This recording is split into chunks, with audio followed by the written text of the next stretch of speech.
ভেতরে আসবো মহারাজ? হ্যাঁ হ্যাঁ, এসো এসো। খুব একটা জরুরি কথা বলবো বলে এই সাত সকালেই তোমাকে ডেকে পাঠিয়েছি। কি জরুরি কথা মহারাজ? বুঝলে গোপাল, অন্যান্য বছরের তুলনায় এবার কৃষ্ণনগরে শস্যের ফলন কিন্তু বেশ কম। সে তো জানি মহারাজ, কিন্তু এর প্রতিকারের কোনো ব্যবস্থা কি তোমার জানা আছে? মানে কি করলে আমার রাজ্যে ফলন বেড়ে যাবে? দেখো, দিন দিন এ রাজ্যে লোক সংখ্যা বাড়ছে, আর লোক সংখ্যার হারে ফসলের ফলন যদি না বাড়ানো যায় তাহলে তো আগামী দিনে রাজ্যে একেবারে খাদ্য সংকট দেখা দেবে। এটা একেবারে খাঁটি কথা বলেছেন মহারাজ। তাই বলছি, মাথা ঘামিয়ে কিছু একটা উপায় বের করো গোপাল।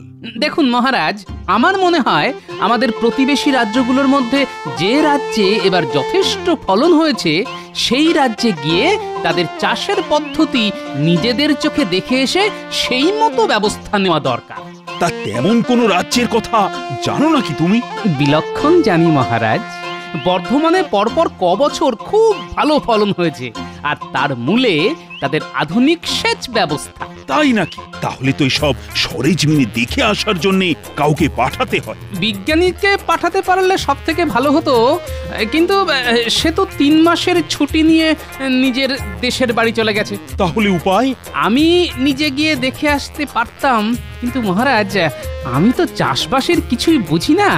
তাই বলছি কি, আপনি ওই মন্ত্রী মশাইকেই না হয় পাঠান। মন্ত্রী? কথাটা খুব একটা খারাপ বলনি বটে। তাহলে আজই রাজসভায় গিয়ে মন্ত্রীকে এই বিষয়ে আমার আদেশের কথা জানিয়ে দেব। সেটাই ভালো হবে মহারাজ। আমি তাহলে এখন আসি মহারাজ। হ্যাঁ হ্যাঁ, এসো এসো এসো। কই গো গিন্নি, কোথায় গেলে গো? বলো, কি বলবে বলো। তাড়াতাড়ি নাকে মুখে গুঁজে আজ একেবারে সময় মতো রাজসভায় পৌঁছতে হবে। তাহলে পুকুরে গিয়ে ডুব দিয়ে এসো, তার মধ্যে আমার মাছের ঝাল হয়ে যাবে। যাও। তাহলে মন্ত্রী, তুমি বর্ধমান যেতে রাজি তো? এই গরমে বর্ধমান? আচ্ছা, অন্য কাউকে পাঠালে হয় না? আমি যখন তোমায় যেতে বলছি তখন তোমাকেই যেতে হবে। অবস্থা। আর যেতে হবে অতি সাধারণ পোশাকে, নিজের পরিচয় গোপন করে। সে কি, বর্ধমান রাজ্যে যাব আর রাজার আতিথেয়তা গ্রহণ করব না? না, করবেন না। কারণ আপনার পরিচয় পেয়ে বর্ধমান রাজা হয়তো আপনাকে খাতির করবেন, কিন্তু উন্নত সেচ ব্যবস্থার ব্যাপারে কিছুই বলতে বা দেখাতে রাজি হবেন না। গোপাল কিন্তু এটা একেবারে খাঁটি কথা বলেছে মহারাজ। কারণ ওই বর্ধমান রাজা হয়তো চাইবেন না তার উন্নত সেচ ব্যবস্থা আমরা জেনে যাই। দেখেছো, মাথা মোটা সেনাপতিটাও কেমন পেট মোটা গোপালের তালে তাল বাজাচ্ছে। ঠিক আছে মহারাজ, যাব না, কাল সকালেই বেরিয়ে পড়বে।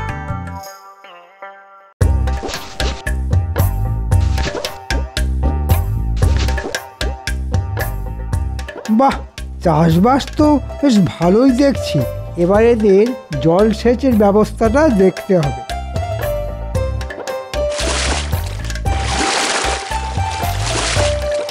এরকম সেচ ব্যবস্থা তো আমাদের ওখানেও আছে।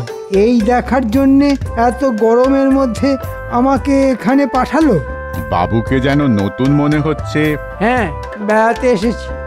আচ্ছা, তোমরা কি এভাবেই চাষের জমিতে জল দাও? হ্যাঁ বাবু। আচ্ছা, এই জলাশয়ের জল ফুরিয়ে গেলে কি করবে? তখন ডোঙায় করে জল তুলে মাঠে দেবে কি করে? ওখানেই তো মজা। ভালো করে তাকিয়ে দেখুন। কি দেখতে পাচ্ছেন? জলাশয়ের ধার ঘেঁষে মাটির উঁচু পাঁচিল। ওটা আদপেই পাঁচিল নয়, ওটা আসলে একটা বাঁধ। নদীর জল, বৃষ্টির জল সব ওই বাঁধেই ধরা আছে। জলাশয়ের জল ফুরিয়ে গেলে আমরা ওই বাঁধের একটুখানি অংশ কেটে নিয়ে জলাশয়ে জল ঢুকিয়ে আবার কাটা অংশ বন্ধ করে দিই। বাহ, খুব আধুনিক ব্যবস্থা তো। এবার ওই যে লোকটা ডোঙা টানছে, ওর সাথে কথা বলে এর কথাগুলো একটু যাচাই করে যাই। এই যে ভাই, শুনছো? এই, এ কি দেখছি? এ তো হুবহু আমাদের সেনাপতির মতো দেখতে, শুধু গায়ের রংটা একটু চাপা। কিছু বলছেন বাবু? হ্যাঁ, মানে কি নাম তোমার? আমার আবার নাম, আমি হলাম এই জমির ক্ষেত মজুর। তবে বাবা মায়ে একটা নাম দিয়েছিল বটে, নিত্যানন্দ। নেতাই নামেই সকলে আমায় ডাকে। তা নেতাই, এই জমিতে কাজ করে দিনে কত মজুরি পাও? আগে আগে মালিক আমায় খাওয়া পড়া দেয়, আর মাসে 2 টাকা বেতন। হ্যাঁ, এতে চলে তোমার? চলে কি আর বাবু, চলে না। তবে তবে একলা মানুষ তো, তাই কোনো মতে দিন কেটে যায় আর কি। আচ্ছা, খাওয়া পড়া ছাড়াও আমি যদি তোমায় মাসে 25 টাকা বেতন দিই, তাহলে আমার কাছে কাজ করবে? গরিব মানুষের সাথে কেন তামাশা করছেন বাবু? হ্যাঁ, তামাশা নয়, একেবারে সত্যি কথা। রাজি থাকলে এক বস্ত্রে এক্ষুনি চলো আমার সাথে। খাওয়া পড়া সমেত মাসে 25 টাকা বেতন পেলে আমি রাজি বাবু। হ্যাঁ, রাজি রাজি। এখন কদিন তুমি আমার বাড়িতেই থাকবে, কদিন বাদে অন্য বাড়িতে তোমায় পৌঁছে দেবো। আমায় এখন কি কাজ করতে হবে বাবু?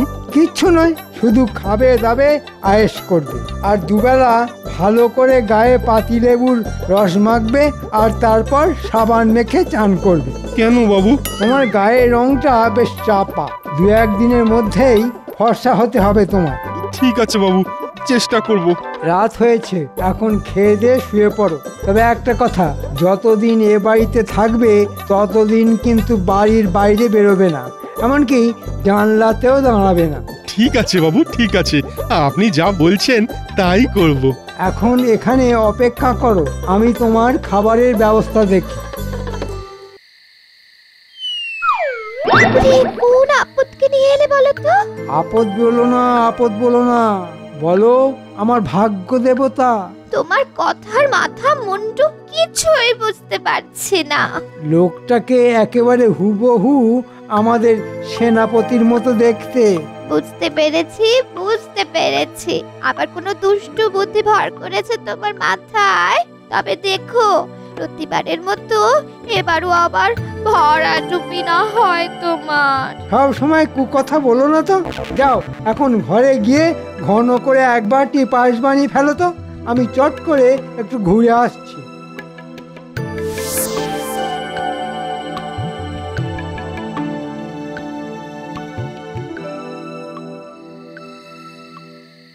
রাজবৈদ্য, ও রাজবৈদ্য। আরে মন্ত্রী মশাই, আপনি বর্ধমান থেকে কবে ফিরলেন? আজই। তা এত রাতে আমার বাড়ি কি মনে করে? আর বলো না, বর্ধমান যাতায়াতের ধকলে 2 রাত চোখের পাতা এক হয়নি, তাই বেশ কড়া দেখে একটু ঘুমের ওষুধ দাও তো, যাতে আজকের রাতটা মরার মতো ঘুমোতে পারি। দাঁড়ান, আনছি। পায়েসের সাথে এই ঘুমের ওষুধ মিশিয়ে দেব, আর সেই পায়েস খাওয়াবো আমাদের। এই নিন। সাধারণভাবে ঘুমোতে চাইলে 1টা বড়ি খাবেন, আর মরার মতো ঘুমোতে চাইলে 2টো বড়ি খাবেন। ঠিক আছে।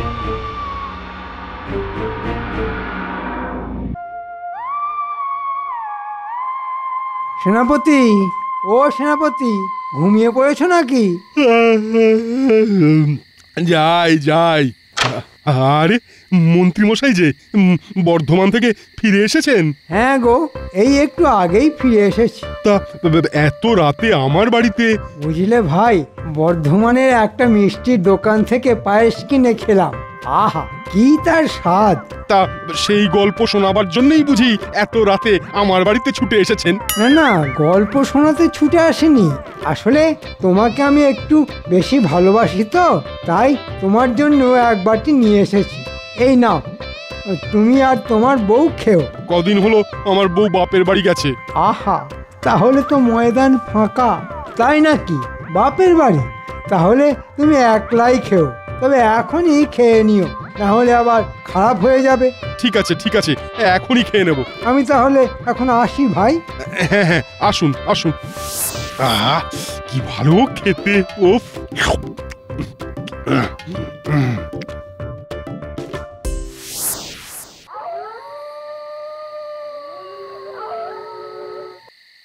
এত রাতে আমাদেরকে কোথায় নিয়ে যাচ্ছেন বলুন তো? আরে বাবা, এই সামনেই সামান্য একটা কাজ করে দিবি, আর তোদের পাওনা নিয়ে চলে যাবি। ব্যাস মিটে গেল। এ তো সেনাপতি মশাইয়ের বাড়ি।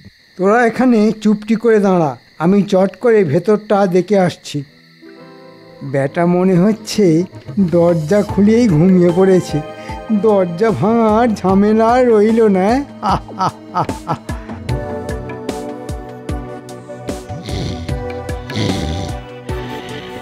ব্যাটা তো দেখছি ঘুমিয়ে কাদা। সেনাপতি, ও সেনাপতি, সেনাপতি মরার মতো ঘুমোচ্ছে।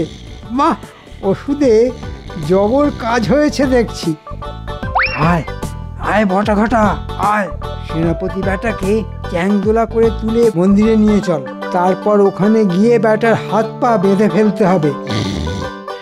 দাঁড়া, সেনাপতির কিছু পোশাক সঙ্গে করে নিয়ে নি, এগুলো কাজে লাগবে। চল ব্যাটাকে চ্যাংদোলা কর। বাপরে, যেমন গতর আর আর তেমন ওজন। ও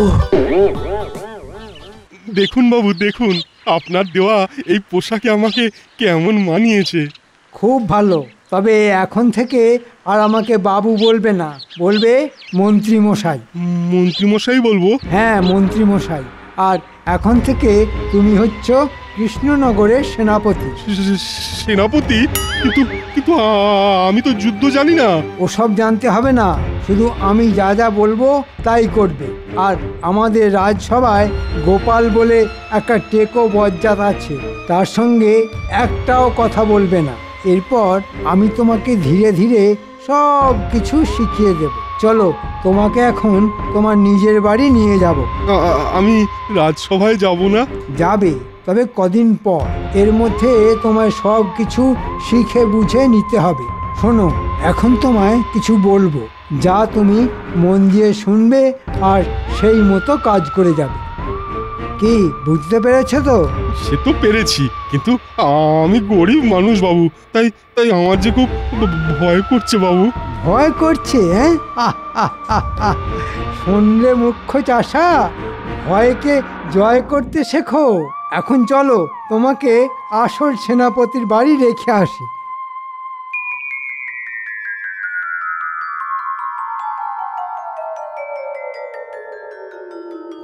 এই রে, এই যে গোপাল, এজন্যই বলে যেখানে বাঘের ভয় সেখানে সন্ধে হয়। চলো চলো, পা চালিয়ে আমাদের অন্য পথ দিয়ে যেতে হবে। মন্ত্রী মশাই, আরে ও মন্ত্রী মশাই, বর্ধমান থেকে কবে ফিরলেন? কাল রাতে। আমার এখন কাজ আছে। আরে দাঁড়ান দাঁড়ান,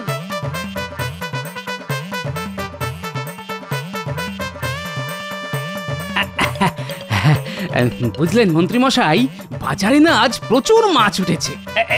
এই দেখুন দেখুন দেখুন, খুব সস্তায় পাওয়া যাচ্ছে। এই দেখুন, গোটা একটা কিনে ফেললাম। যান, আপনিও গিয়ে কিনে আনুন। বিটকেল বুড়ো, তোমার কপালে আগুন। আমার এখন সেনাপতির সঙ্গে অন্য কাজ আছে। তা সেনাপতি, একদিনেই তোমার গায়ের রংটা এমন কালো হয়ে গেল কি করে? কেন, ফর্সা হওয়ার জন্য আজই তো গায়ে পাতিলেবুর রস মেখেছি, গায়ে সাবান ঘষেছি। সাবান ঘষে ফর্সা হবার বদলে তুমি তো দেখছি কালো হয়ে গেছো। আসলে ওই সাবানে মনে হয় ভেজাল আছে।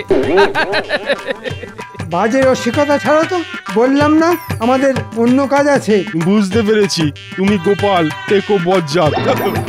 সেনাপতি, তুমিও কাজের সময় বাজে রসিকতা শুরু করলে। চলো চলো। ব্যাপারটা কিরকম হল? সেনাপতি আমাকে দেখে প্রথমে বুঝতে পেরেছি, তারপরে টেকো বজ্জাত বললো কেন? কেমন যেন খটোমটো ঠেকছে না, ব্যাপারটা কেমন ভাবিয়ে তুললো। নকল সেনাপতিকে আসল সেনাপতির বাড়িতে রেখে দিয়ে এসেছি। এবার বাকি যা করার তা আজকের মধ্যেই সেরে ফেলতে হবে।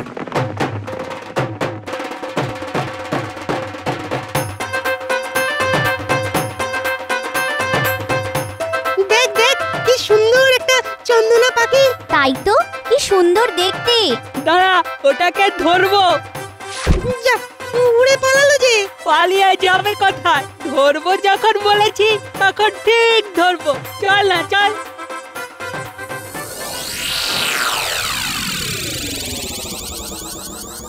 এই ভাঙা মন্দিরে আমি এলাম কি করে?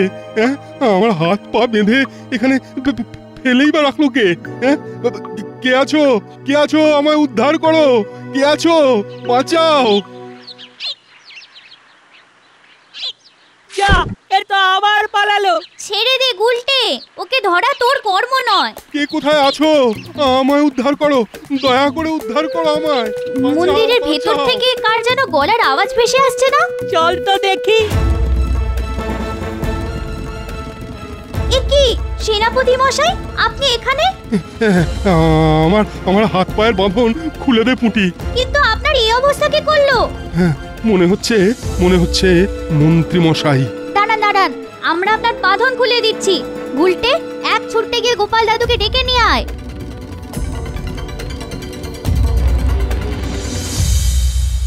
বাবা বাবা বাবা বাবা বাবা, বহুত বড়িয়া মতলব বের করেছো মন্ত্রী।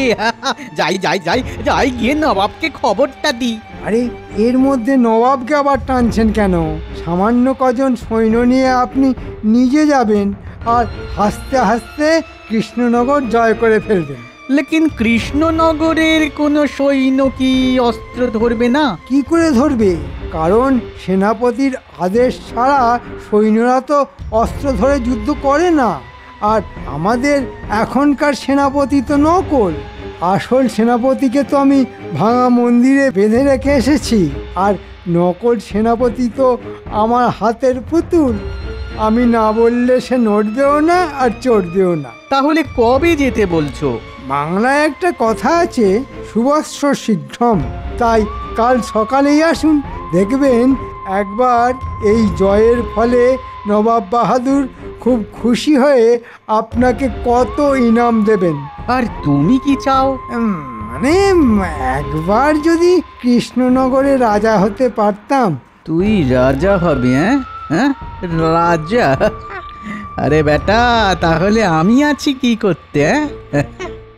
ঠিক ঠিক আছে, ঠিক আছে, তোমাকেই রাজা করে দেব। হ্যাঁ,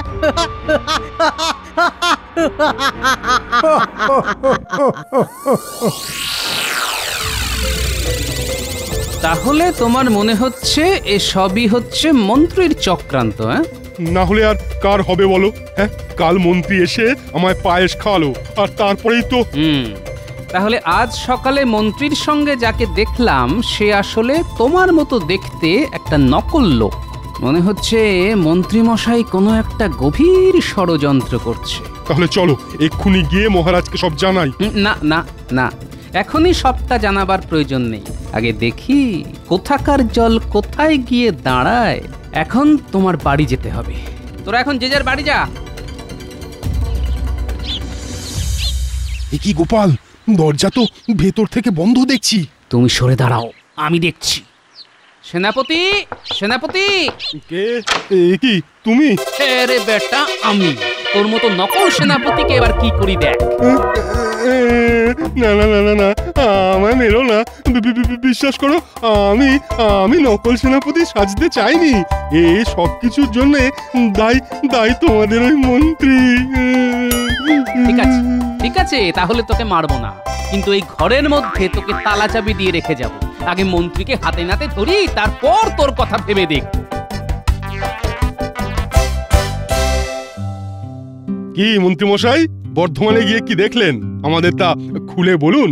আরে বাবা, একদিনেই মুখ্য চাষাটা দেখছি বেশ লায়ক হয়ে উঠেছে, আর ওর গায়ের রঙও সেনাপতির মতন কেমন চকচকে হয়ে গেছে। তা মন্ত্রী বলো, বর্ধমানের আধুনিক সেচ ব্যবস্থা কেমন দেখলে? মহারাজ এক্ষুনি সৈন্য সাজাতে বলুন। মুর্শিদাবাদের উজির সাহেব আমাদের রাজ্য আক্রমণ করতে আসছেন। এবার সকলে দেখো আমার খেলা। আমার নকল সেনাপতি কিন্তু যুদ্ধ করতে চাইবে না। মহারাজ কৃষ্ণচন্দ্র, তুমি এবার দাঁড়িয়ে দাঁড়িয়ে হেরে বর্ষতা স্বীকার করবে, আর এ রাজ্যের রাজা হব আমি। হ্যাঁ, দেখি কে এসে আমাদের রাজ্য আক্রমণ করে। রক্ষী, এক্ষুনি সব সৈনিককে একত্রিত হতে বলো। বাকিটা আমি দেখছি। এটা কি হলো? এটা তো হওয়ার কথা ছিল না। হ্যাঁ, আমার নকল সেনাপতি এমন পাল্টি খেলো কেন?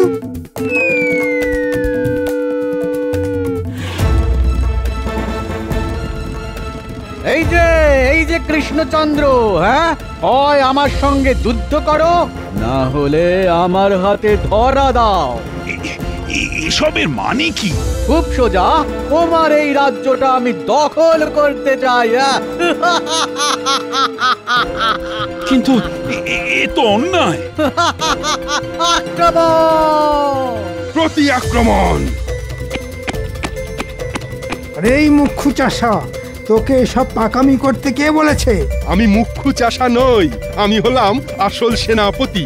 আর আপনার ওই সাজানো নকল সেনাপতিকে গোপাল আমার বাড়িতে তালা বন্ধ করে রেখে দিয়ে এসেছে। হ্যাঁ, এসব কি শুনছি মন্ত্রী? হ্যাঁ মহারাজ, সবটাই আমাদের ষড়যন্ত্রী মশাইয়ের ষড়যন্ত্র। এতগুলো সৈনিকের সামনে আমার এই সামান্য কটা সৈনিক কি করবে? ওরে সকলে পালা পালা পালা পালা পালা পালা পালা পালা পালা সব পালা! মন্ত্রীকে না, আজ আমি নিজের হাতে কাটবো। ফৌজি সাহেব, আমাকে সঙ্গে করে নিয়ে যান, সঙ্গে করে নিয়ে যান। ভাগ বেয়াকুব! ওরে বাবা, এখন আমি কি করব? আমি এখন কোন দিকে যাব? আপনি এখন কাটা ঘুড়ির মতো শুধু লাট খাবেন, না ঘরকা না ঘাটকা।